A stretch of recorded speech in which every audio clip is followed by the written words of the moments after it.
자, 네 분 반갑습니다. 네. 네, 반갑습니다. 자, 오늘 토론 주제는 이제 앞서 보셨지만 이제 공정한 대한민국입니다. 지금 방금 전에 우리 시민들의 여러 의견들도 들어보셨겠습니다만은 이 공정한 사회에 대한 어떤 국민들의 열망은 정말 대단하다 이렇게밖에 볼 수 없을 것 같은데요. 먼저 이제 공정사회, 공정한 대한민국 하면 어떤 생각이 드시는지 먼저 패널 네 분의 어떤 생각을 키워드로 정리해보는 시간을 갖겠습니다. 먼저 남경필 경기도지사께서 좀 설명을 해주실까요? 네. 네. 공유라고 쓰셨네요. 네. 뭐 유명 탤런트 공유 씨를 얘기하는 건 아니고요. 우리 사회가 그동안 자유라는 가치를 잘 지켜왔습니다. 근데 자유시장 경제, 자유민주주의 속에서 지금 부의 독점, 또 권력의 독점, 또 사법의 독점, 이런 독점이 우리 사회를 멍들게 했습니다. 지난 최순실 게이트의 그 민낯은 바로 이러한 부와 권력의 독점이죠. 이제는 이 공유를 통해서 이 부와 권력의 독점을 나누는 것, 공평하게 하는 것, 투명하게 하는 것, 이것이 바로 우리 사회가 공정하게 가는 그러한 지름길이라고 판단합니다. 네. 다음은 김부겸 의원님, 이 공정사회 하면 어떤 생각이 드십니까? 무신분립이라고 표현했네요. 네. 이게 벌써 2,400년 전 중국에 있었던 이야기입니다. 네. 저희들은 그 나라가 성립되지 않는다라는 말을 잘 깨닫지 못했는데 결국 이번에 기득권층, 힘 있는 사람들의 특권과 반칙이 되풀이 되니까 국민들의 마음이 떠나는 거죠. 그러면 말이 같은 나라에 살고 있지만 우리들한테 무슨 희망이 있으며 어떤 무슨 정말 이웃과 같이 살겠다는 최소한도의 사회를 유지할 그런 애정이 있겠느냐. 그래서 결국은 국가 지도자가 됐든 혹은 지도청이 됐든 재벌든 경제적 강자가 됐든 더불어 살겠다라는 그런 마음을 가져야만 우리는 하나의 나라고 하나의 공동체다. 그래서 무신분립 믿지 못하면 아무것도 세울 수 없다. 그렇게 정했습니다. 네, 정의당 노회찬 의원님, 이 공정사회, 공정한 대한민국 하면은 이게 나라냐 이렇게 키워드를 제시해 주셨어요. 네. 이번에 그 1,000만 명, 연인원 1,000만 명이 넘는 참가자가 있었던 그 촛불광장에서 가장 많이 들고 있었던 손팻말에 이 문구가 적혀 있었습니다. 이게 나라냐? 정상적인 나라라면 이럴 수 없다라는 뜻이겠죠. 무엇보다도 나라다운 나라는 공정한 사회라고 생각됩니다. 이번 사태 이전에도 우리나라는 OECD 가입국 중에서 국민들의 정부 신뢰도가 중하위권으로 낮고 사법제도 신뢰도는 제일 낮은 나라로 이렇게 기록이 되어 왔습니다만은 이번엔 그것마저도 더 무너진 것 같습니다. 따라서 지금 대한민국에서 가장 요구되고 있는 것은 뭔가 하면 공정성의 회복이다. 사회 시스템이라거나 그리고 여러 가지 이 민주주의가 실현되는 그 과정에 있어서 그리고 먹고 살아가는 문제가 해결되는 과정에 있어서의 공정성 확보가 가장 시급한 문제고 이것이 확보되지 않는 한 근로의욕조차도 생겨나기 어려운 지경이 아닌가 생각됩니다. 네, 자 이번에는 정규재 주필님의 공정사회에 대한 키워드를 들어보겠습니다. 그런데 우리나라에서 제일 특권을 만들어내고 불공정한 데가 되게 정치권입니다. 그런데 정치하는 세 분들이 저렇게 공정을 외치고 있으니 딱하군요. 저는 법치와 자유를 공정의 기본 가치라고 봅니다. 지금 남경필 지사께서는 공유라 그랬는데요. 공유라는 말 속에는 남의 것을 빼앗겠다는 무슨 그런 뜻이 있나요? 그건 아니겠죠. 신뢰라고 하셨는데요. 신뢰라고 하는 것은 공정의 결과이지 신뢰가 있어야 공정이 되는 것은 아닙니다. 신뢰를 만들어내고 공정한 결과를 만들어내려면 법치와 개인의 자유가 제한받지 않아야 됩니다. 지금 노회찬 의원께서는 이게 나라냐고 얘기하셨는데요. 이게 나라냐는 노래 가사를 얘기하시는 것 같은데 그 노래 가사가 누구에 의해서 어떻게 작사된 것인지는 잘 아실 겁니다. 만일 잘 아신다면 그 노래를 부르기가 어려워집니다. 그래서 저는 정치권이야말로 불공정을 만들어내고 특권을 만들어내는데 놀랍게도 정치권에 계신 세 분은 공정에 대해서 공부가 잘 안 돼 있는 것 같은데요. Justice as fairness로 기본적으로 공정이 정의가 됩니다, 원래. 공정해 한 절차라야 정의가 보장이 된다 이렇게 얘기하죠. 근데 그 공정한 절차를 만들어내려면 정의돼서 여러 이론들이 있습니다. 뭐 로버트 노지 같은 자유주의자도 있고 무슨 마이클 샌델 같은 아주 좌파도 있고 또는 비교적 중간 좌파 정도로 존 롤스의 정의론 이런 책들도 있습니다만은 신뢰나 공유라는 것은 결과이지 그 공정의 조건이 아닙니다. 그래서 공정은 다릅니다. 공정이 되려 그러면 법치가 되고 개인의 자유가 보장이 되어야 사회가 공정해지는 것이죠. 네. 그걸 지금 자꾸 우리는 잊어먹고 있는 거예요. 네, 지금 키워드 제시부터 이제 네 분 사이에 치열한 논리 싸움이 지금 벌어지고 있습니다. 자, 남경필 지사님, 이제 공유라는 키워드를 제시를 하셨는데 네. 정규재 필께서 약간 좀 반박을 하셨어요. 네. 뭐 이와 관련해서 좀 하실 말씀이 있으실 것 같은데. 그 남의 것을 뺏는 게 공유냐? 전혀 아니죠. 네. 오히려 지금은 아까 말씀드린 대로 정치 권력이 한 곳에 집중돼 있었습니다. 사법 권력도 검찰에 집중돼 있죠. 이 경제 권력은 일부 재벌에게 집중돼 있습니다. 오히려 이 집중된 권력이 남의 것을 뺏어온 겁니다. 자기들이 갖고 있는 것, 노력한 것 이상으로 뺏어온 것, 이것이 지금 현재 우리 대한민국이 공정치 못하다고 하는 데에 중심에 있는 것이고요.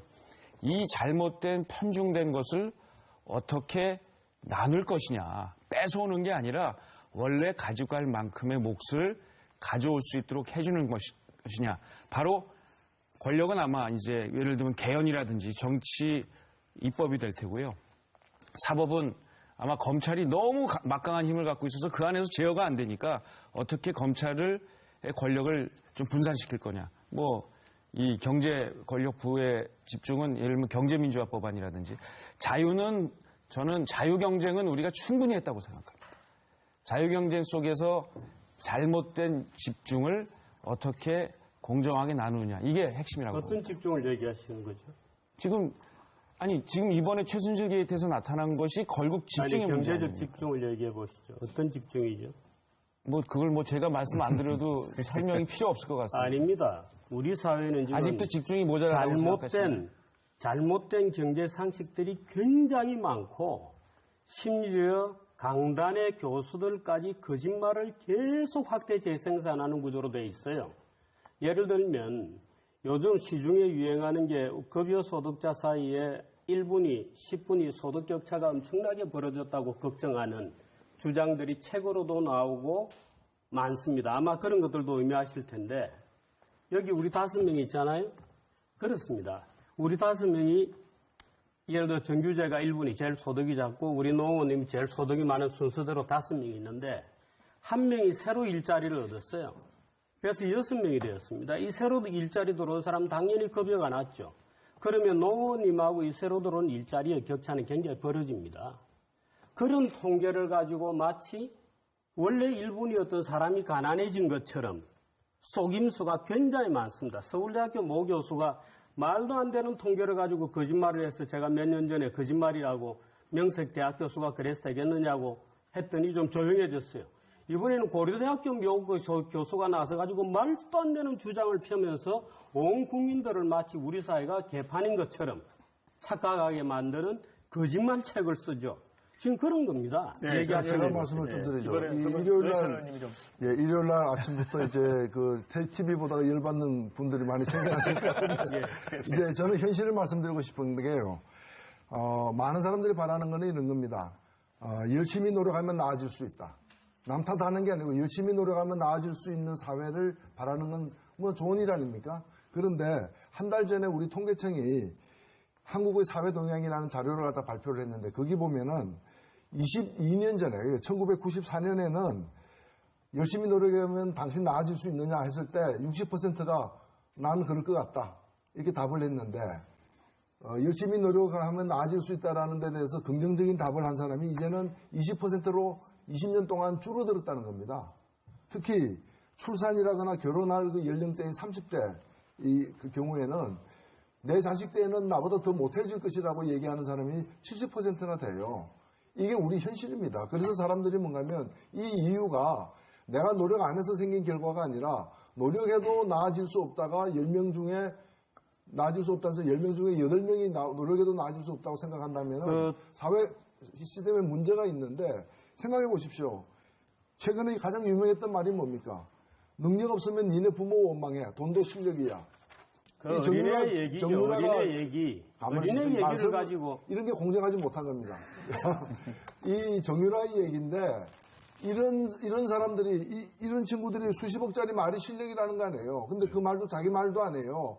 옆구리 찔러가지고 대기업 재벌로부터 강탈하다시피 얻어낸 말이잖아요. 이런 걸 가지고 실력이라고 얘기하는 속에서 내가 노력해도 정당한 대가를 받을 수 없다고 생각한다면 그게 불공정 사회고 이걸 고치지 않은 게 촛불 민심 아닙니까? 근데 그 촛불 민심 뒤에는 뭐 주사파가 있다는 식으로 또 말씀을 하시니까 공정을 외치면 그 뒤에 주사파가 있는 겁니다. 제가 주사파라는 얘기 안 했는데요. 그 얘기가 그 얘기. 이게 나라냐라고 하는 작곡자가 늘 아시면 그 얘기를 못 하겠다고 얘기하니까 바로 주사파라고 자백을 하시는군요.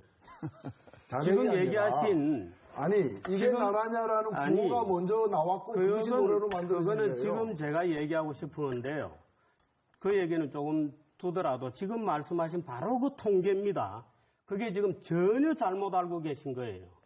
지금 94년에 비해서 쭉 떨어졌다는 거잖아요. 그렇게 알고 계시죠? 통계가 아니고 여론조사 결과입니다. 아닙니다. 그 통계청에서 낸 여론조사 결과가 포함된 통계청 자료거든요. 그런데 그 자체가 완전히 언론들이 거짓말로 쓴 겁니다. 아니 언론에 계시면서 자꾸만 아니 언론 그러니까 죄송합니다. 그래서 제가 언론에 있어서 죄송한데 94년부터 20년 동안 떨어진 게 아니고요. 94년도부터 2006년까지 엄청나게 떨어졌다가 지금은 2006년부터 2016년까지는 아주 플랫하게 가고 있어요. 그런데 언론들이 쓸 때 94년하고 비교해서 지금 엄청나게 떨어진 것처럼 거짓말을 한 겁니다. 아니, 그게 아닙니다. 2006년, 제가 마지막 통계는 2006년 차하고 비교한 겁니다. 아니, 그 통계를 다 돌아가셔서 아마 비서감을 잘못 정리해 주신 모양인데. 제가 직접 정리한 겁니다. 새로 하십시오. 예. 거기 보면요. 이 말이 안 되잖아요. 아니, 네. 통계를 제대로 보셔야 되는 게 아니, 2006년, 지금 네. 들어보세요. 헌법재판소에 박근혜 대통령 잠깐만요. 변호인으로 나온 분하고 같은 얘기하고 있는 거예요. 2006년부터 노 의원님하고 아닙니다. 이거 정규 통계를 필름. 잡아야 됩니다. 2006년부터 2016년까지는 오히려 중간층과 상층부가 조금 늘어났다는 게 실제 통계예요. 아니, 뭐, 그런데 그 얘기는 다 밝혀보면 다. 네, 그거는 저도 우리 김부겸 가평원님 하지 마세요. 중간에 좀 말씀 좀 정규 하시죠. 필름. 네. 지금 아니, 아까 통계를 가지고 그렇게 장난을 치면 안 되죠. 아닙니다. 장난치는 게 아니고 그 이제 한국의 불평등에 관해서 연구해온 학자들이 많습니다만은 동국대학의 김낙년 교수가 한 2년에 거쳐서 소득하고 자산에 대해서 한국에 한 3,100만 명 가까이 이렇게 분석해 놓은 통계를 보셨잖아요. 상위 10%가 소득의 48%를 가져가고 문제는 하위 50%에게 돌아가는 소득이 지금 6% 내외가 안 된다. 그다음에 자산은 상위 10%가 66%를 가지고 있고 하위 50%가 2% 정도밖에 갖고 있지 못하다. 이렇게 되면 도대체 이 격차를 메꿀 방법이 없으니 국가가 정책적으로 거기에 대해서 지속적인 노력으로 프로그램을 제시해야 된다. 뭐 그런 이야기가 있었기 때문에 저희들이 이야기하는 거고요. 김낙년 교수의 연구 논문에는 앞부분이 있지만 뒷부분은 아닙니다. 잠깐만요. 이런 형태의 말하자면 부의 집중이 우리나라에 존재한다는 것은 세상이 다 알아요. 세상이 다 아는데 또 그 부의 집중이라는 게 전 세계적으로 보면 그렇게 거악스러운 것이 아니라는 것도 세상이 다 압니다. 그런데 문제는 그 뒷단이에요. 그래서 정부가 개입해야 된다는 거하고는 김낙년 교수하고는 별 상관이 없습니다. 그러니까 그 두 개를 적당히 얼버무려서 얘기하시면 안 돼요. 예, 그래서요. 지금 말씀하시는 법치와 자유라는 어떤 그 말 자체의 가치에 대해서 말씀드리는 게 아니라 자, 법치 이야기했더니 많은 사람들이 결국은 힘있고 빽 있는 친구들은 법 안 지키대. 특권과 반칙을 하되라는 그 불신. 그다음에 그 자유라는 게 나는 세상에 태어났더니 이미 나에겐 주어진 조건이 도저히 감당할 수가 없어. 이런 데 있어서의 나에게 주어진 자유라는 게 뭔가라는 걸 지금 묻고 있거든요. 그래서 나에게도 기회를 다오. 제대로 내 능력을 발휘할 기회를 달라고 이야기하는 거거든요. 그래서 법치나 자유라는 그 말 가치에 대해서는 저희들이 뭐 전혀 시비 걸 생각이 없습니다만 지금 우리에게 주어진 현실에서 이 단어가 주는 어떤 그런 불일치가 있다. 그 말씀을 드리고 싶습니다. 제가 자꾸 예, 그럼 정주필 또 다음 토론을 네, 하시죠. 남경필 의원님도 한 말씀 하시죠. 아니요, 저는 정말 상대방을 좀 인정할 줄 아는 정치, 사회, 토론 이런 게 됐으면 좋겠어요. 남의 얘기가 사기다, 거짓말이다, 네 얘기는 무조건 틀렸다.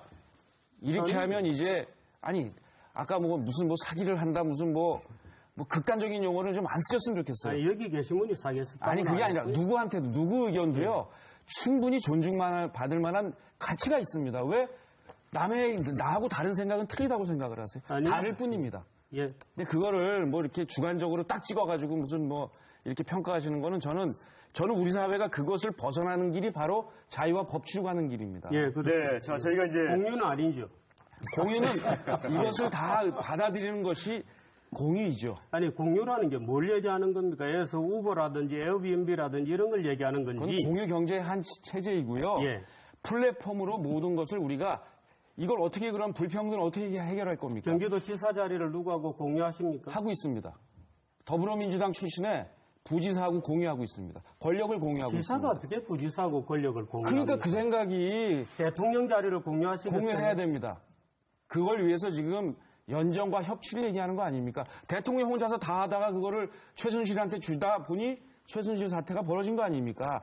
그래서 권력은 공유하고 이 검증을 받아야 깨끗해지는 겁니다. 권력은 공유하는 자리가 아니고요. 공유를 하게 되면은 책임을 누가 질 것인지가 불명료해져요. 그 책임도 그래서- 나누면 됩니다. 아니, 그러니까 책임 안 지겠다는 얘기하고 비슷해질 수도 있는 아닙니다. 겁니다. 그렇지 그게. 않습니다. 지금 그래서 권력은 경기도에서 그 책임에 하고 있는- 따라서 엄격하게 하는 것이지 적당하게 얼버무릴 것이 아니죠. 그렇지 네. 않습니다. 이건 공유와 투명성 이걸로 해결을 해야죠. 무조건 한 사람이 다 움켜쥐고 내가 카리스마로 가겠다. 이런 시절은 이제 끝났습니다. 네, 이제 정치인들에게 물어보죠. 네, 잠깐만요. 권력을 공유하실 공유 겁니다. 가지고 싸우니까 탤런트 공유 씨가 아침에 이 토론 보시다가 깜짝 놀라실 것 같습니다. 권력을 공유하는 게 민주주의입니다. 그렇습니다. 예. 그건 아니죠. 그건 법에 정해져 있는 그러니까 절차를 지금 의미하는 말씀대로 것이지. 하면 국회의원도 한 명 있으면 되는 거예요. 대통령도 한 명 있으면 되는 그것도 거예요. 네. 그렇죠. 그러니까 이게 그게 나라냐라고 법칙이죠. 사람들이 묻는데 이게 대통령은 한 나라다라고 명이고 답하는 건 국회의원은 여러 똑같은 거예요. 명입니다. 네. 대통령은 한 명이고 국회의원은 여러 명이에요.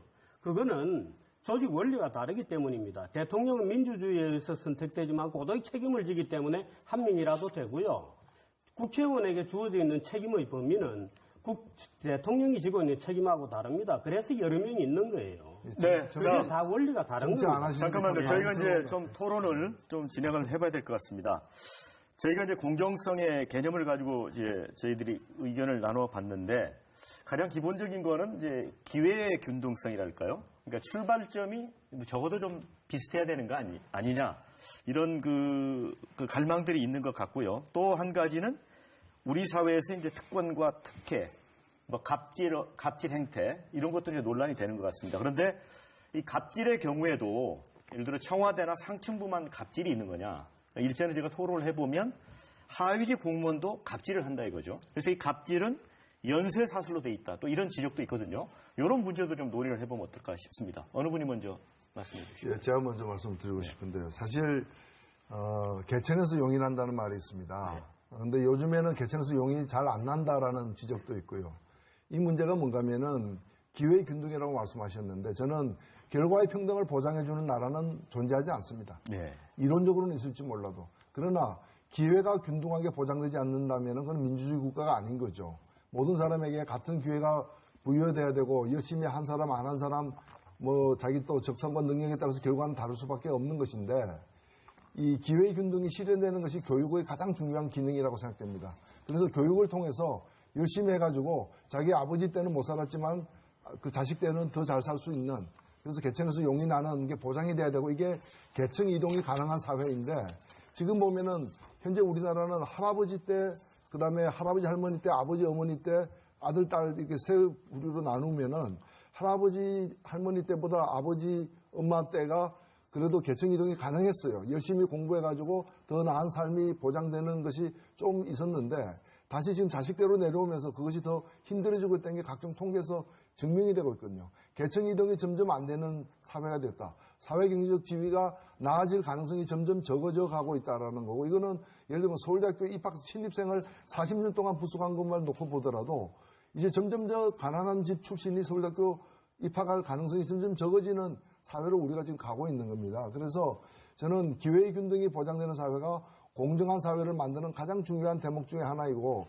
이걸 위해서는 지금처럼 사교육 중심으로 되고 이 대학 서열제에다가 사교육 중심이 되다 보니까 사교육에 많은 돈을 투자할 수 있는 아이들이 좀 더 나은 학교 가고 좀 더 나은 직장 가고 좀 더 나은 삶을 살게 되는 그래서 가난한 집에서 태어나면 계속해서 가난해야 되는 이 부와 가난이 세습되고 승계되는 사회 이걸 혁파하는 것이 정치권이 해야 될 가장 중요한 역할 중에 하나라고 저는 생각합니다. 예, 김부겸 의원님. 예, 우리 사회에 아까 말씀드린 갑질이라는 것은 조금만 나보다도 모자라면 조금만 나보다도 적다고 생각하면 그냥 이렇게 밟아버리려고 하는 이 풍토는 저는 확실히 고쳐야 된다고 생각합니다. 이게 권력을 가진 사람뿐만 아니라 돈을 가진 사람, 지위를 가진 사람들이 모두 나에게서 상대편은 어리든지 병이든지 이렇게 지금 대한 것들이 곳곳에 켜켜이 쌓여 있다든지 그게 크게 보면 하나의 기득권이고요. 저도 방금 노 의원께서 말씀하신 대로 자 그거를 그동안 막아줘 왔던 것이 우리 교육 제도였습니다. 개천에서 용 나면 그렇게 난 용만 잘나고 그러면 용이 안 된 이무기들과 어떻게 합니까? 그 사람들 살아야 될 것 아닙니까? 거기에 대한 아무런 배려가 없이 그것을 그냥 사실상 내팽개치다 보니까 그게 쌓이고 쌓여서 이런 문제가 된 거고요. 또 교육을 통해서 어떤 그런 기회가 보장된다는 희망의 끈을 놓게 하고 계속 이 나라에 대해서 애정을 가지고 애국심을 가시라고 그러면 사람들이 이게 생겨지지가 않죠. 그래서 저는 이번에도 특히 촛불 집회 과정에서 많은 사람들이 곳곳에서 와서 절규하는 게 그런 부분이거든요. 나에게도 희망 좀 갖게 해달라. 내 자식, 아까 말씀하신 대로 내 자식 때는 내보다 나아질 거라는 이 꿈이 없는데 어떻게 사람들 보고 열심히 살아봅시다. 뭘 할 수 있겠습니까? 그러다 보니까 곳곳에서 경쟁이고 어릴 때부터 계속 경쟁에 내몰던 그 학생들한테 어느 날 보니까 누구는 부모 잘 만나서 대학도 그냥 가고 학점도 그냥 해주고 그 과정에서 우리가 믿었던 그 교수님, 그 총장님, 그 학장님들이 오히려 그건 아니다라고 부당하게 거부한 예는 없고 모두 다 더 권력에 충실히 복무하는 일만 있었다는 거죠. 그래 이런 부분들이 이제는 우리 사회 곳곳에서 특권과 반칙 또 그리고 아까 이야기한 이런 갑질이 정말 부끄럽고 창피하도록 그렇게 만드는 게 좀 절박하다 그렇게 생각합니다. 네, 저희가 이제 최근에 신년 여론조사를 실시를 했었습니다. 그런데 한 3,000명 정도 조사를 했는데 정치학회하고 했는데 한국 사회 공정성 수준이 낮다라는 데 대한 국민응답이 76.2%로 나왔습니다. 중간 정도다라고 하는 게 19.3%. 국민 대다수는 뭔가 하여튼 대한민국 사회는 공정성 수준이 낮다 이렇게 나왔거든요. 정기재 의원님, 이제 유튜브 같은 데서 정말 인기 진행자시잖아요. 저 여론 통계 자료에 대해서도 어떻게? 우리나라는 지금 어떻게 된 일인지 주관적 평가는 굉장히 나쁘게 나옵니다. 우리 자신에 대한 어떤 종류의 평가를 물어도 우리 국민들은 지금 자신감이 없고 실망하고 분노해 있어요. 그래서 거의 모든 분야에 있어서 주관적 평가는 세계적으로 거의 최하위 수준을 기록하고 있습니다. 그런데 실제로 객관적 평가는 그렇게 나쁘진 않아요. 네. 예를 들어서 우리 사회는 부패했느냐고 질문을 하면 거의 대부분의 국민이 부패했다고 얘기했는데 당신이 돈을 준 적이 있느냐 이렇게 물으면 돈 준 사람이 거의 없습니다. 이 갭이 굉장히 있죠. 그래서 정치학회 교수들이 공정과 관련해서 저런 주관적 평가를 했다는 것 자체가 저는 참 웃기는 이론적 토대를 가지고 만들어내는 그러니까 정치학회가 그런 국민 여론조사를 했다는 것 자체가 저는 정말 참 웃긴다고 봅니다만은 지금 문제는 방법입니다. 우리 노 의원님께서 얘기하시는 거나 김부겸 의원은 두 분은 그래도 정치계에서 깨끗하신 분들이죠. 그런데 사실은 두 분이 얘기하는 그런 것의 그러면 어떻게 해서 공정하게 되느냐?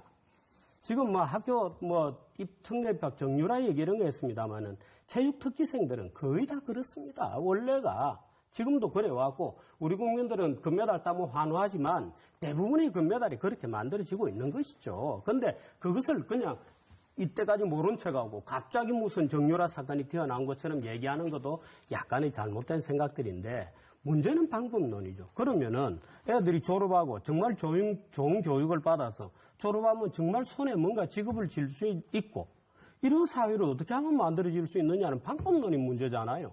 맨날 개탄만 하고 있습니다. 맨날 개탄만 하면서 국회에서 법 만드는 거 보면 거꾸로 가고 있어요. 국회에서 모든 직업을 다 차단하고 있습니다. 서비스업 발전법 다 차단하고 있어요. 내수 진작에 관한 수도 없이 많은 법안들 국회에서 모조리 차단하고 있습니다. 지금 예를 들어서 이번에 촛불 얘기했습니다만은 촛불 와중에 김영란법 설설설설 없어진 거거든요. 아까 남 지사님 좋은 얘기 하셔서 우리 사회에서 제일 엉터리가 개혁돼야 될 곳이 어디였느냐. 국회, 그다음 언론, 검찰, 노조 이런 것이었잖아요. 그런데 이번에 보면은 이 4대 세력이 연합해서 대통령을 타도해버렸어요. 대통령을 탄핵한 건 누구냐. 언론이 계속 과장보도로 엄청나게 부풀리고 검찰은 무소불위의 그야말로 아까 특권이 있다고 했습니다만 무소불위의 권력으로 수사를 해댔겠죠. 정유라 같은 애는 지금 적색수배입니다. 무슨 빈라덴입니까? 그런데 무소불위의 엄청난 법을 가지고 폭력처럼 휘두르고 있어요. 그 언론들 노조 판 깔았죠. 이번에 촛불시에 돈까지 다 냈죠. 이렇게 해서 국회, 언론, 노조, 검찰이 대통령을 탄핵해버렸습니다. 그래서 저는 우리 사회는 이거 정말 안 되겠다. 예. 이거는 공정사회로 가기는 멀었다. 왜? 개혁되어야 할 세력들이 오히려 지금 전부 승리자가 되었거든요. 이거는 안 되겠다고. 네, 정유필님. 자, 개혁돼야 할 그 세력들이 많죠. 정치권부터 많은데, 오늘은 이 정치권에 좀 집중을 해보도록 하죠. 남지사님, 아까도 그 말씀을 해주셨는데, 정치권의 책임도 크지 않습니까? 예를 들어, 우리 사회의 격차 문제라든가. 네. 그렇죠? 그 관련해서 좀 말씀을 해주시죠. 일단, 아까 갑질 얘기도 나왔고요. 이 교육 문제도 나왔는데, 이런 겁니다. 국회에서 여야가 붙습니다. 네. 그래서 몸싸움을 해요. 그리고 도끼로 문을 부십니다. 네. 그리고 상대방 의원한테 욕하면서 상대방을 저주합니다. 이걸 보고 과연 우리 젊은 친구들이 저렇게 우리의 대표자들이 행동하는데 나는 어떻게 행동해야 될까? 어떻게 판단하겠어요? 이 근원에 뭐가 있느냐? 이 지역주의 위에 있는 정당들이 공천만 하면 당선이 됩니다, 국회의원들이. 그리고 그 위에 누가 있느냐? 이 공천을 주는 공천자가 있습니다. 대통령과 총재든지 당대표죠. 이 얘기는 뭐냐? 정치 권력이 한 사람에게 집중되어 있는 겁니다. 네. 이 집중된 사람한테 잘만 보이면 공천받고 그 공천받은 정당은 어느 지역에서 패권을 갖고 있으니까 당선이 되고, 그러니까 국민들 대다수가 싫어하는 거는 관심이 없습니다. 아까 말씀하신 입법이나 이런 거. 그래서 이 공정한 정치 체제의 핵심은 뭐냐? 대통령과 일부에게 주어져 있는 권력을 어떻게 잘 나눌 것이냐, 어떻게 공유할 것이냐, 이것이 저는 핵심이라고 봅니다. 네, 김부겸 의원님. 예, 아까 정주필께서 말씀하신 대로 일부 법안에 대해서 이견이 있으면요, 그 합의된 것 가지고 우선 해보자. 그래서 현실에서 적용을 해서 아까 정주필께서 말씀하신 대로 일자리도 만들어내고 하네. 그동안 혹시 영리병원 등등 예를 들면 이런 부분 때문에 우리 사회가 받아올 충격은 이렇게 한번 당분간 좀 유보를 해보자든가 이렇게 타협할 여지가 많이 있습니다. 그런데 한쪽은 대통령의 의지라는 이유 때문에 그냥 밀어붙이려고 하니까 야당 입장에서는 우선은 이렇게 댐으로 물을 막듯이 막을 수밖에 없는 거거든요. 그래서 이번에 아마 여러 가지 입법 중에서 혹시 정주필께서 보시기에 오히려 세상 문제를 풀어가는 게 아니라 악화시키는 쪽으로 가는 게 있다면 그건 좀 많이 지적을 해 주시고요. 또 하나 지금 검찰권에 대해서 그런 말씀하시니까 제가 조금 답답한 게 지금까지 그 검찰이 왜 이 불신을 샀습니까? 그리고 온갖 이른바 정관 예우를 비롯한 우리 국민들을 좌절시키는 많은 것들이 바로 그 검찰 권력에 있었습니다. 그런데 그 검찰권이 저를 갖고 있는 세계에서 그냥 그 최강의 저런 권한에 대해서 아무도 왜 한번 바꿔보자고 역대 정권이 또 그리고 비교적 말하자면 이명박 대통령이나 박근혜 대통령 정부에서는 비교적 말하자면 검찰을 휘두를 수 있는 힘이 있었잖아요. 그런데 이런 부분들에 대해서 전혀 말하자면 제대로 된 계획이 없었다라는 게 그게 문제고요. 지금 남지사께서 말씀하신 대로 결국은 우리 사회라는 게 이번에 요구하는 게 아까 이 책임의 소재 때문에 말씀하셨습니다만 결국은 전부 권한과 책임을 적절히 나누고 명확하게 책임을 지게 하는 어떤 그런 시스템으로 가야 된다. 그 중에 하나가 이제 제일 정치권이 부끄러운 거는 아까 이야기한 대로 이 시스템 상에서는 안 되는 게 뻔해요. 모든 정치적인 소수자의 의견들이 반영될 여지가 없습니다. 이 선거제도에.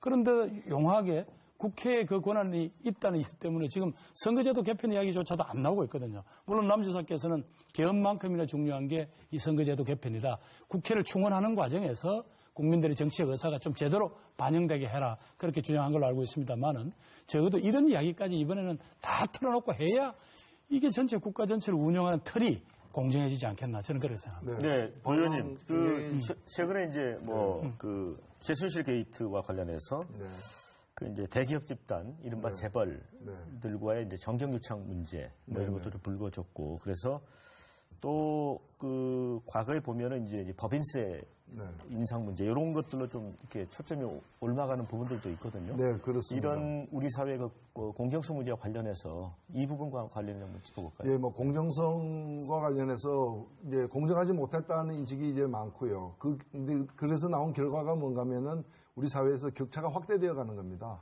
소득 격차 뭐 이렇게 사회적 격차가 계속해서 확대되어 가고 있는데 이번 사태에서 보면 이런 격차를 갖다가 반칙으로 확대시키는 여러 지점들이 드러난 겁니다. 그 중에 하나가 이제 대표적인 게 정경유착이고요.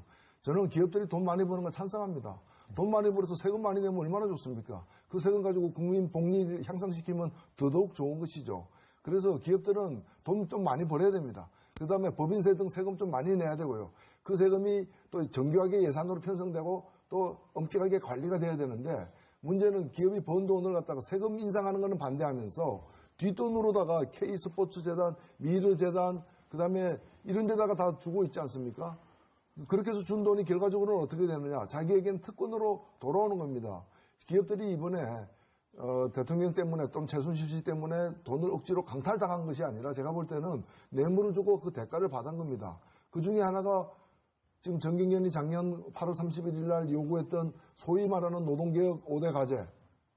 그 5대 과제가 어떤 겁니까? 대통령은 쉬운 해고를 갖다가 막겠다, 해고 요건을 강화하겠다가 당선된 사람인데 지금 그 5대 노동개혁이라는 게 뭔가 하면 쉬운 해고, 성과연봉제, 파견 근로제 확대, 노동자들에게는 불리하고 기업주에게는 유리한 이런 걸 갖다가 요구를 했고 그 요구가 국회에서 받아들여진 것이 대통령이 국회에서 시정연설한 작년 10월 27일, 2015년 10월 27일 날 그걸 시정연설을 통해서 정경련의 5대 요구를 받아들인다고 얘기했는데 그날이 바로 미르재단 힘판식 하는 날이었습니다. 결국에는 재벌들이 뒷돈대고 그 재벌들이 또 다른 요구를 다 받아들이는 식으로 해서 정경유착이 강화되었고 그 피해자는 누구냐? 바로 수많은 어떤 이 월급쟁이들이 그 피해자가 사실 되는 것이죠. 국민연금도 마찬가지입니다. 그렇기 때문에 아니, 노동개혁 됐습니까? 네. 아니요. 그러니까 그걸 추진한다고 왜 했잖아요. 피해자가 온 국민이라고 얘기하세요? 왜 이미 그것이 집행되고 있는 것도 있지 않습니까? 아니, 쉬운 해고가 어디에 그 조항이 있습니까? 왜 없습니까? 양대 지침에서 저성과자들 갖다가 쉬운 해고 체육규칙을 일방적으로 바꿔서 쉬운 해고 하도록 아니, 합니다. 저성과자를 그러면 성과가 없이 근데 신문도 안 보십니까? 그 신문에 다 난 부분들이에요. 아니 보십시오. 그래서 그걸 지금 그것 때문에 오히려 젊은 애들이 일자리 맡고 있는 거는 말하자면 노원님 같은 분들이 그런 법들을 맡고 있어서 그런 겁니다. 예를 들어서 아니, 보세요. 그러면 젊은 저기- 애들 일자리 지금 걱정들 굉장히 많이 하시죠. 젊은 애들 지금 청년 실업이 로켓처럼 올라가고 있습니다. 왜 올라갑니까? 언제부터 젊은 애들이 이렇게 일자리를 못 구했습니까? 저는 예를 들어 아니 지금 일자리 그럼 지금 직장 다니는 사람들 일자리 빼앗아야 젊은 사람들 일자리 생깁니까? 정말 분노를 느끼는데 정말 무책임하게 정년만 60세로 연장시켜 놨죠. 아무 대책도 없이. 지금 젊은 애들 일자리가 있습니까? 정년 60세 연장 충격을 그대로 받고 있는 거 아니에요. 그 두 분 다 책임지셔야죠. 두 분 책임은 어디로 갔습니까? 그때 그 표결할 때 뭐 하셨어요? 아니 그 연장을 누가 연장시켰습니까? 국회에서 연장. 우리나라 생산 가능 인구가 줄어드니까 정부가 나서서 연장시킨 거 아닙니까? 아니, 정부가 국회, 정부가 노동조합에서 국회 요구해가지고 정년이 정부와 연장됐습니까? 국회 다 똑같습니다. 정부와 국회 다 근데 똑같습니다. 그렇게 사실을 근데 왜곡하면 안 아닙니다. 되는 둘 중에 거고요. 하나죠. 원래 정년 연장하고 그래서 60세로 지금- 임금 피크제로 하기로 했던 거를 임금 피크제는 빼고 정년 연장만 통과시켰지 않습니까? 아니 그렇게 결론이 뭡니까? 정경유착 하자는 겁니까? 정경유착 강화하자는 겁니까? 아니, 무슨 정경유착이에요? 지금 정경유착 때문에 온 국민을 저 난리인데 정경유착을 없애는 방법을 지금 얘기하고 있는데 지금 이번에도 봤지만은 정경유착이라는 게 그냥 이루어지는 게 아닙니다. 재벌들이 돈을 대고 그 대가로다가 그런 특혜와 특권을 갖다가 받는 거 아닙니까? 그걸 없애야죠. 그리고 정정당당하게 세금을 내라 이겁니다. 돈을 벌었으면 우리나라 왜 자꾸 뒷돈을 내냐 이거예요. 우리나라 법인들은 전 세계에서 거의 최상위권으로 법인세를 많이 내고 있고요. 그건 거짓말하는 건 다 드러났고요. 어떤 거짓말이에요? 예, 지금 법인세 실효세율이 16%밖에 안 됩니다. 법인세 최저한세율이 17이죠. 그리고 삼성그룹 같은 경우에는 아니, 법인세로 낸 돈의 약 3분의 1을 갖다가 국고로 다른 여러 명목으로 보조를 받고 있어요. 실제 세금 얼마 내고 있습니까? 우리나라 실효세율 16%라니까 저는 참 안심합니다. 그래도 통계를 보셨구나. 17 최저한세율보다 작습니다. 그런데 그 차액은 어디서 오느냐? 뒷돈을 빼돌려서 안 낸 거냐? 특혜를 받아서 안 낸 거냐? 아닙니다. 해외 납부세액입니다. 그래서 차이들이 나는 거죠. 경제성장률보다 노동임금이, 노동소득이 경제성장률보다 못 따라가는 이유도 그런 거고 해외 납부세액들이 많아서 그런 것이지 뒷돈 빼서 그런 게 아닙니다. 적당하게 오르는 자체가 사실 아닌 것을 얼버무려가 정주필님, 오늘 우리가 지금 세금 논쟁하러 나온 거면 네. 그 논쟁을 하죠. 그러나 지금 세금 논쟁하러 온 게 아니잖아요. 그러니까 아니, 그 얘기를 하셨으니까. 그러니까 좀 우리 좀 집중해서 자, 어떻게- 정치권이 이 공정한 대한민국을 만들기 위해서 어떤 노력을 해야 될지. 그리고 아까 거기에 우리 조금 정주필님 집중을 말씀 중에 해주십시오. 제가 네. 하나 유감스러운 건 이런 겁니다.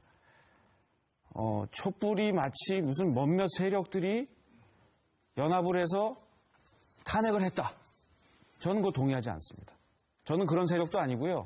저는 탄핵에 찬성했던 사람이고 마치 뭐 몇몇 세력들이 연대해서 탄핵을 한 게 아니고 국민들 대다수가 찬성했느냐 아니느냐 하는 것은 제 말씀을 좀 비밀에 들어주십시오. 속하는 겁니다. 전 투표 안 했습니다. 예. 저는 국회의원이 아니기 때문에 안 했는데 찬성했고요. 네. 그리고 대다수 국민들이 찬성을 했습니다. 마치 이게 몇몇 세력들이 연대해서 했다고 생각하지 마시고요. 이것은 대통령이 정말 헌법에 위배된 행동을 했다고 판단하는 국회의원들과 국민들에 의해서 결정된 겁니다. 국회의원들이죠. 네. 국민들도 그렇게 판단을 잠시 했죠. 국회의원들인데요. 토론이 이게 뜨거워지다 보니까 서로 이제 좀 토론하시면서 좀 말을 중간에 이제 추가 의견을 말씀해 주실 수는 있는데 반박도 하시고 아니, 이제 사실과 사실 아닌 조금 거를 질서 적당히 있게 섞어서 해주시기를 규탄하면 좀 안 됩니다. 부탁을 예를 들어서 드리겠습니다. 우리가 재벌에 대해서 규탄을 하거나 분석을 할 때도 사실인 것과 자기의 의견은 구분을 해야 됩니다. 이 두 가지를 적당히 섞어서 네. 얘기를 자. 하시면 안 돼요. 네. 그래서 예를 들어서 마치 세금을 안 내고 딴짓 한다.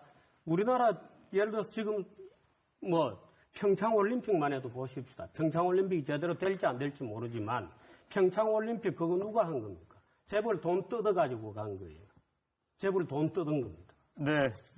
프로 스포츠들 전부 어떻게 합니까? 재벌 돈 뜯어가지고 강제로 합니다. 정주필님. 네.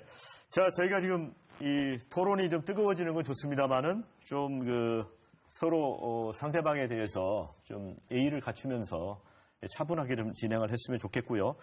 자, 이제 우리 방청석에 계신 분들이 보통 때는 좀 졸리실 텐데 눈빛이 좀 반짝반짝합니다. 이게 토론이 벌어지고 있기 때문에 자, 오른쪽에 계신 분들부터 좀 의견을 한번 물어볼까요? 자, 어느 분이 발언하실 분 손 들어주세요. 네. 자기소개 간단하게 부탁드립니다. 안녕하세요. 저는 현재 주필님 법학전문 좀 잠깐 뒤로 좀 돌아가십시오. 네. 네, 자기소개 좀 부탁드립니다. 법학전문대학원에 재학 중인 강병주라고 합니다. 네, 지금 이 공정성에 대해서 이제 아주 핫한 토론이 벌어지고 있는데 토론 보시면서 정말 우리 사회가 공정하려면 어떤 게 꼭 필요하다 이렇게 생각을 하시나요? 저는 아까 그 갑질의 연쇄고리를 끊어야 된다고 말씀하셨는데, 저는 정치권의 쇄신도 좋지만은 공정한 사회를 만들기 위해서는 시민들 모두가 노력을 해야 된다고 생각합니다. 저 같은 경우는 공부를 하면서 가정 환경이 별로 좋지 않아서 각종 아르바이트 같은 걸 많이 하고 했었는데 사실 일을 하면서 뭐 임금체불이라든지 뭐 중간에 뭐 수수료 목록으로 떼가는 돈도 되게 많고 그러니까 사업체 규모에 상관없이 막 갑질을 하는 경우가 되게 많더라고요. 그래서 일반적으로 시민들이 생각하기에 정치 개혁이나 재벌 개혁이 사실 시민들의 현실적인 삶에 그렇게 와닿지는 않아요. 그래서 대부분 이런 작은 일에서부터 공정한 사회를 만들어가야지 이제 만들어가야 된다고 저는 생각을 합니다. 네, 근데 뭐 어떤 생각이 굉장히 깊으신 것 같습니다. 노스쿨을 졸업하면 이제 변호사가 될 텐데 어떤 법이 만들어져야 대한민국이 좀 공정해질 것 같습니까? 그걸 생각해 본 거 있나요? 저 같은 경우는 뭐 법조계 쪽 얘기를 좀 하자면은 뭐 작년부터 뭐 최근까지 계속 텔레비에 나오는 분들이 좀 뭐 전관 비리라든지 이런 법조 비리가 되게 많이 나오고 있는데 뭐 이런 부분을 해결하기 위해서 위에 입법도 중요한데 일단 위에 입법이 선행이 돼야 되고 어떤 전관 비리가 일어날 수 있는 그러한 수직적인 구조 자체가 아예 다 네. 개편이 돼야 된다고 저는 생각을 합니다. 네네. 예, 자, 그렇습니다. 여기 네 분의 패널이 나오고 계신데 혹시 특정하게 한 분에게 질문 짤막하게 하고 싶은 분이 있나요? 없으시면 그냥 넘어가고요. 아예 없습니다. 네. 네, 이번에는 이쪽에 계신 분 의견 들어보겠습니다. 어느 분이 말씀해 주시겠어요? 네, 저기 계신 분. 네. 자기소개 부탁드립니다. 네, 안녕하세요. 저는 초등교육을 전공하고 있는 이혜영이라고 합니다. 네. 나중에 이제 초등학교 교사가 되실 텐데, 자, 어떤 사회가 공정한 사회라고 생각을 하십니까? 저는 공정한 사회에서 정의적인 측면을 많이 강조하며 생각하는 사람인데요. 그렇기 위해서는 평등보다는 정의가 좀 더 실현되는 사회가 공정한 사회를 나아갈 수 있는 기반이라고 네. 생각을 합니다. 네.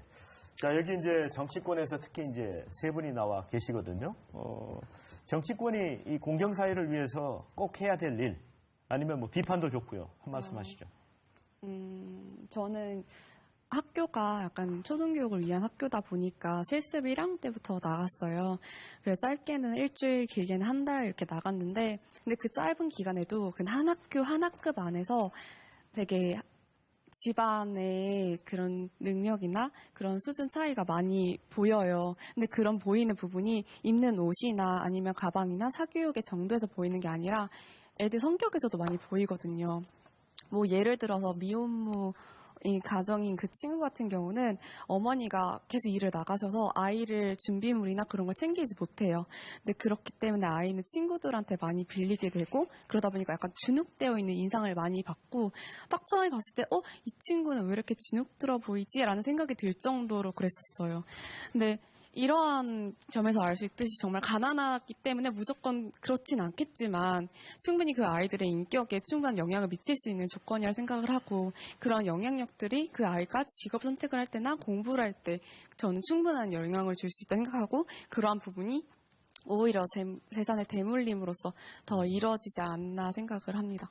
그렇기 때문에 좀 더 복지 쪽에서 좀 더 정말 필요한 친구에게 필요한 도움을 줄 수 있는 그런 방향으로 나아가는 모습을 보기를 바랍니다. 네. 야, 우리 그 두 분 학생이신데요. 법학 전문대학원 학생하고 우리 그 경인대학교 초등교육전공 4학년 이영 학생. 어떻습니까? 이게 이야기 들어보니까 삶 속에서 이제 질박하게 느꼈던 여러 가지 우리 사회, 공정한 사회를 위해서 어떤 게 필요한 부분들을 정말 피부에 와닿게 설명을 해주셨거든요. 김부겸 의원님, 이렇게 두 학생 얘기 듣고 어떤 생각이 드시나요? 예, 저는 뭐 두 분 학생의 말씀도 그렇지만 이제 이 촛불 과정에서 이제 대구의 한 비정규직 노동자가 이렇게 절규를 했어요. 박근혜 대통령이 내려오면 물러가면 내 삶이 좋아지나? 나 이렇게는 20, 30년은 못 버티겠어라고 이렇게 절규하듯이 이야기를 하시더라고요.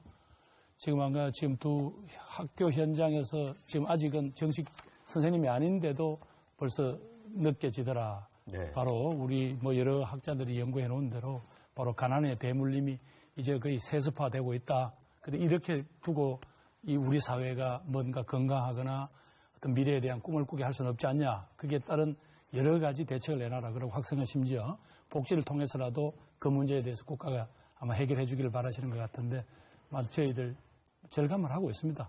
왜 정치인들을 불신하느냐? 아까 정주필께서도 늘 지적하셨습니다만 혹시 우리가 우리들의 이익을 지키기 위해서 자꾸 거짓말을 하거나 혹은 외면했다면 그건 저희들한테 계속 꾸짖어 주시고요.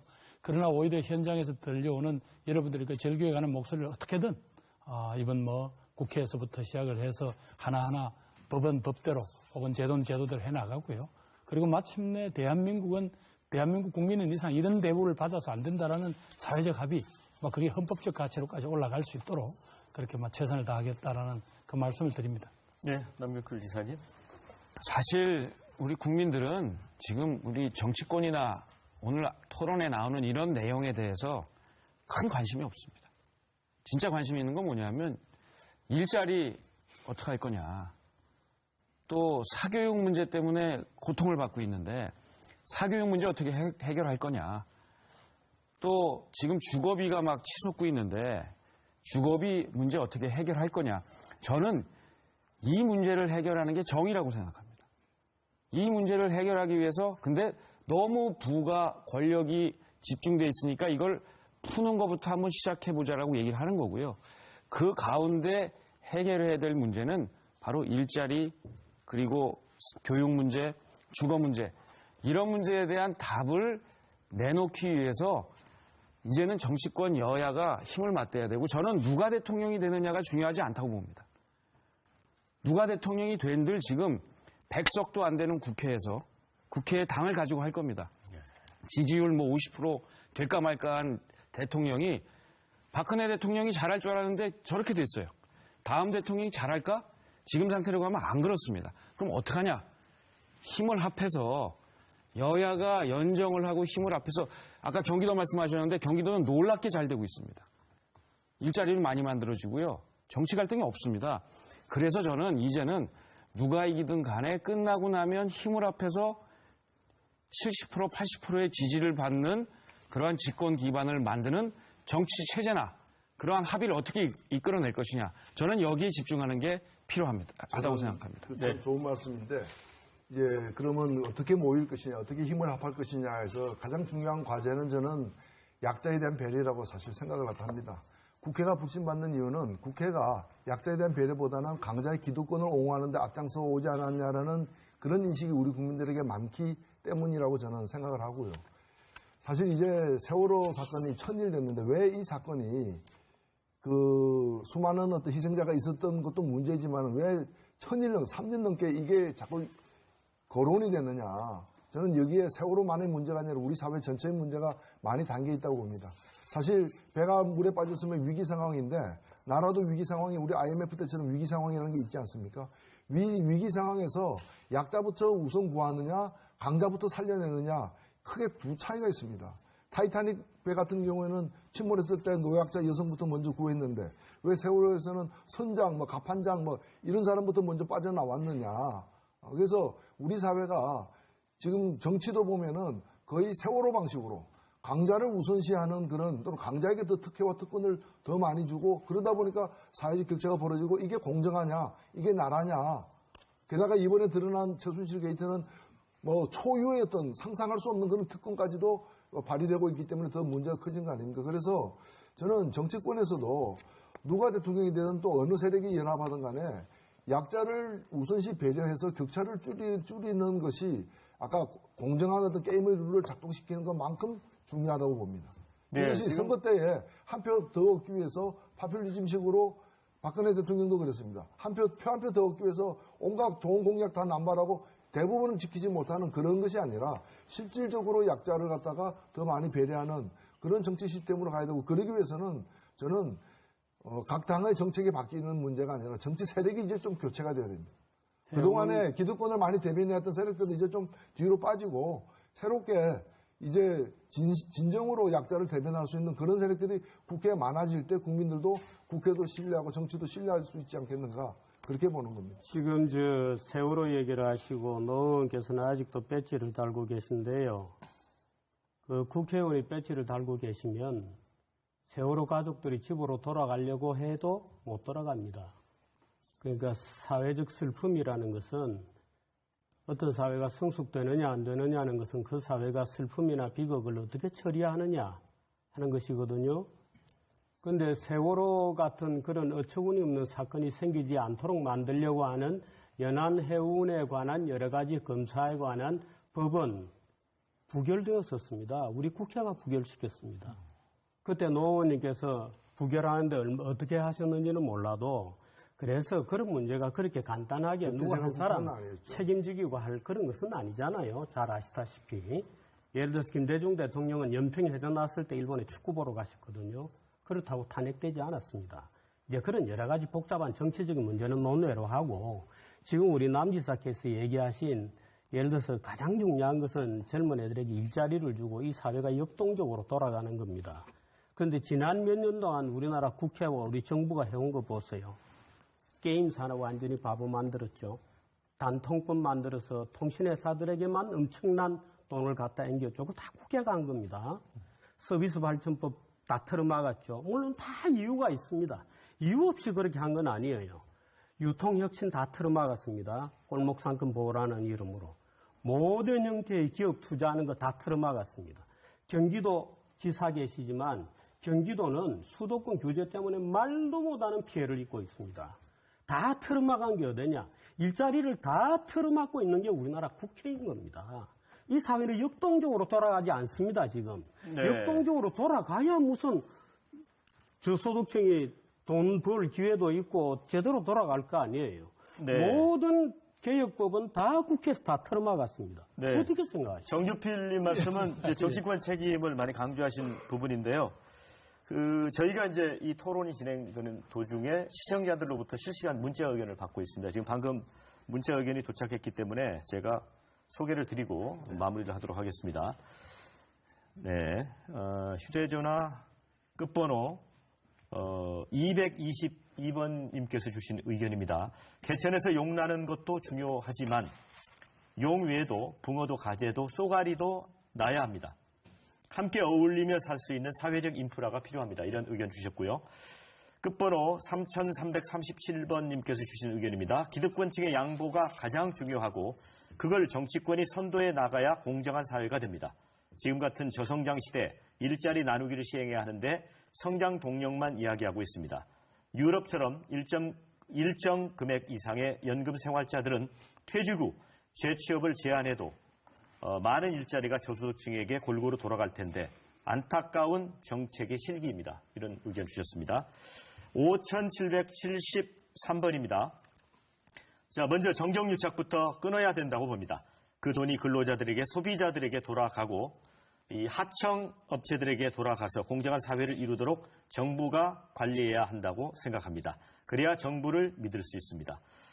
휴대전화 끝번호 1994번님께서 주신 의견입니다. 무소불위의 권력 집단인 검찰의 수사권을 분리해야 합니다.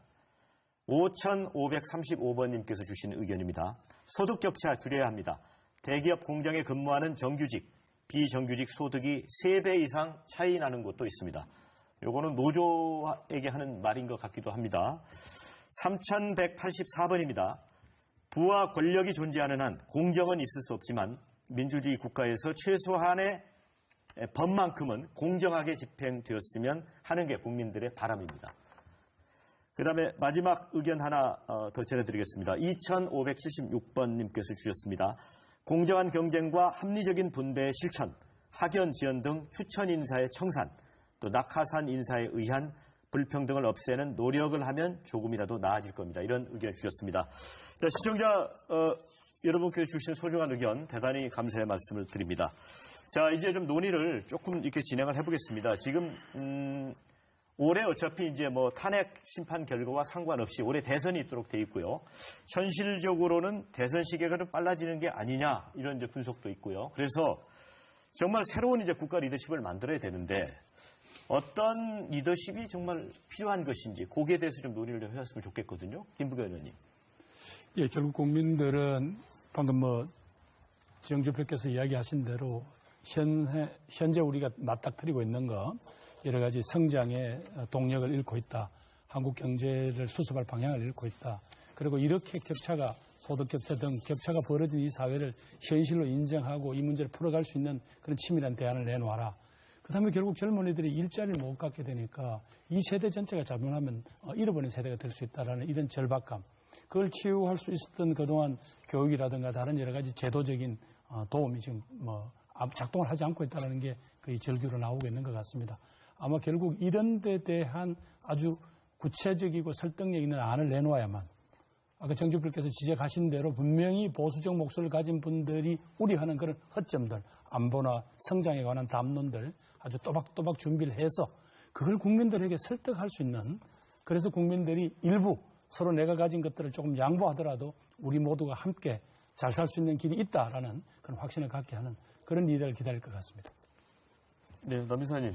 어떤 리더십이 필요할까요? 이 난제가 지금 산적해 있는데. 네.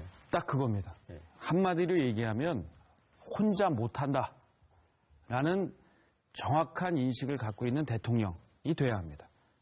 지금 말씀 주신 대로 난제라고 하면 내부적으로 성장 동력이 떨어지고 분배도 제대로 안 돼서 우리 사회가 불평등하다고 느끼고 있고 근데 지금 당장 뭐 사드 문제만 해도 중국하고 미국 거기 일본까지 끼고 뭐 러시아까지 낀 거기다 북한은 핵을 개발했는데 이 안보 문제까지가 지금 사방에서 지금 파고가 치고 있는데 이거 절대 혼자 못합니다. 어떤 분은 성장을 잘 할 수 있는 분이 있고요. 어떤 분은 이런 정치 잘할 수 있는 분이고 어떤 분은 외교를 잘할 수 있는 분이 있습니다. 그러면 지금은 내가 누가 대통령이 되든 간에 마치 링컨 대통령이 드림팀을 뽑아서 팀 오브 라이벌스라고 하잖아요. 라이벌들이 모인 팀을 꾸려서 이 나라의 위기를 극복하듯이 내 권한을, 대통령의 권력을 다 나누겠다. 그리고 상대방을 인정하고 다른 목소리를 끌어들여서 노동개혁도 필요하고 성장동력도 필요하고 각종 법안을 통과시키려면 180석, 200석의 국회가 필요하면 그걸 모두 하나로 합할 수 있는 그런 리더십. 바로 나 혼자는 못한다. 나는 모두와 힘을 합해서 이 난제를 끌고 가겠다. 이런 마인드를 가진 대통령이 나와야 합니다. 네. 이번에 그 KBS 신년 대기획에서 여론조사를 한 걸 보니까 정치 지도자에게 가장 요구되는 능력으로 이제 소통 능력과 도덕성을 최우선으로 꼽은 것 같습니다. 아마 최근에 사태가 반영이 돼서 이런 게 나와요. 저는 소통 능력도 중요하고 도덕성도 물론 대단히 중요하지만 지금 중요한 것은 한쪽으로 치우쳐진 우리 사회, 이게 나라냐라는 얘기까지 나올 정도로 공정하지 못하고 약자들이 배려받지 못하는 이 정책, 노선, 철학을 바꿔내는 그런 정치를 이끌 수 있는 지도자가 필요하다는 겁니다. 따라서 저는 이번에 많은 국민들에서 표출된 수많은 한국 사회 개혁 과제들은 어떤 것은 헌법을 고쳐서, 어떤 것은 법률을 다듬어서, 어떤 것은 또 정책으로 이렇게 넣어야 될 것들이 많습니다. 그래서 이 총체적인 변화를 이끌어 나갈 수 있는 어떤 철학과 비전이 확실해야 된다, 소신이. 예를 들면은 아까 세금 얘기 나왔습니다만은 최근에 화제가 된 것 중에 하나가 오뚜기 그 돌아가신 회장께서 3천억 정도를 이제 상속하면서 그 결국 자식이 1,500억을 세금으로 상속세로 내도록 이렇게 만들었습니다. 만들었는데 어찌 보면 대단히 정상적인 겁니다. 이거는 뭐 법을 지킨 것밖에 아무 일도 아니지만은 다들 놀래고 이걸 보는 거예요. 이런 일들이 잘 없었으니까. 삼성그룹 이재용 회장 지금 재산이 10조 원 가까이 되지만은 그분 이제까지 상속세 이름으로 낸 돈이 16억밖에 안 됩니다. 3천억밖에 없는 사람이 1,500을 내고 있는데 상속세 16억 낸 사람은 뭐냐 이거죠. 그걸 절감하기 위해서 온갖 편법을 동원하고 관에다가 로비하고 정경유착하고 이래 왔던 거 아닙니까 사실은. 그래서 이런 것들을 봐주지 않는 그런 법 개정이라거나 정책 추진을 갖다가 해낼 수 있는 그런 정말 강단 있는 지도자가 이번에는 나타나야 된다. 또 그걸 위해서 우리가 당이 좀 다르더라도 힘을 합해 나가는 그런 노력들이 필요하지 않나 싶습니다. 네, 정기재 주필님도 어떤 리더십이 필요한지 이상한 토론을 제가 해서 죄송합니다만은 우리나라는 전 세계에서 상속세가 가장 높습니다. 아시죠? 우리 국회는 정말 법을 좋아하시는 분들이어서 뭐 징벌해라, 뭐 세금을 더 때리라는 거 굉장히 좋아해요. 우리나라 상속세가 대기업의 경우에는 50%입니다. 상속세가 50%고 대기업의 경영권이 있는 주식이 되면 30%의 서택스가 붙어서 65%입니다.